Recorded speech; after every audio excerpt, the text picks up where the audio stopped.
Don't give up on God. I'm not telling you this trying to motivate you. I'm telling you because I've experienced it. When you know the solution, you will not find it very difficult to understand. And the solution, the way is Jesus.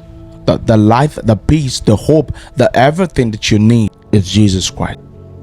If you draw close to Him, He will draw close to you. It's always the very moment that you're about to give her that something big always happens. When you're so distracted, you feel like you don't even believe that this will happen. And don't forget that if something is not happening in your life, maybe because you're not close to God, maybe because you don't know God.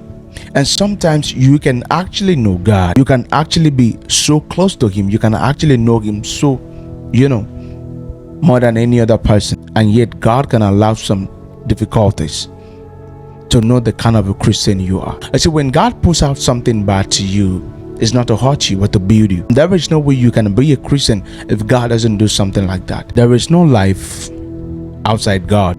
There is no peace outside Jesus. If you think that you're going to have life outside God, you're wasting your time. You are actually losing it and you are making things wrong. There is no way you can survive if you keep living in sin. You see, these are the things that you don't know.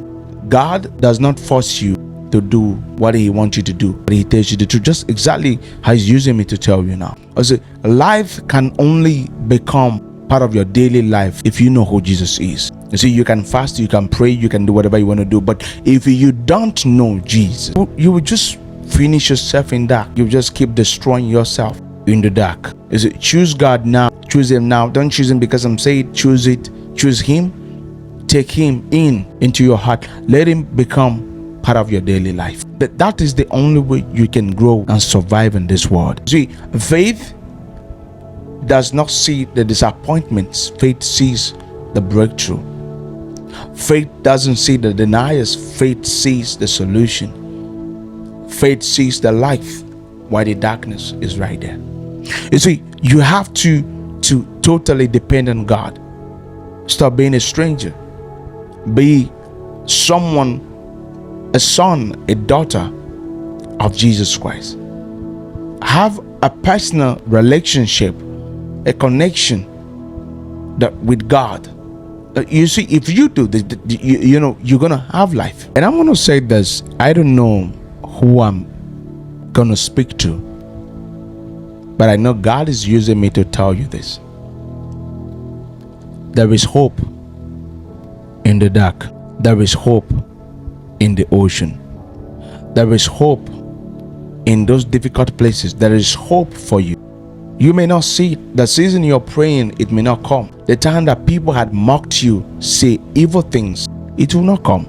Remember that the mocked Job, his wife actually told him that to go ahead and curse God and die. But Job did not listen to that voice, because the season that you're praying may not be the season that God will bring the blessing. You see, God does things in such a way that He truly wants you to know that He's the one that did it. You see, if you draw back and allow God, then you understand why God told Moses, why are you crying when you have the power within you? Why don't you go ahead and speak?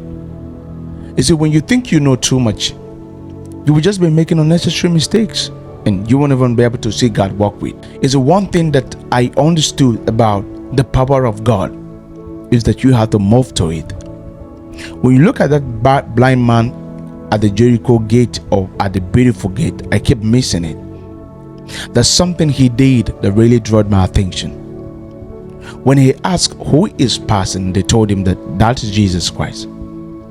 And he said, lead me to him. I have something to tell him. Woman with the issue of blood, the same thing happened to her. She said, if I can touch Jesus, everything will become good. If only you can have faith and understand that God wants you to run to Him. You don't run to your pastors, don't run to me, don't run to people, run to God. When the road becomes so dark and people are trying to discourage you, run to God. When there's nothing else you can do, you've tried everything possible to see, run to God. He's waiting. You see, it's not like God could not have walked to that blind man and said, receive your sight. But God wants you to make move. It's not like God cannot walk to that woman with the issue of blood and say, you are healed. It's not like God could not have walked with a woman that came to him in the book of Matthew chapter 15. If you read it, woman that the daughter was actually dying. It's not like God could not have walked to that woman and said, "You're healed, your daughter is healed." But God always wants you to walk with him, to walk to him, to talk to him. Because you can only be desperate when you're in need of something. So if God sees you are not desperate, God will not be able to work for you. God has to see the level of your desperation, the thing that is burning inside of you to move, before God can give you a listening ear. You see, when those people were telling that blind man to sit down, God was hearing it.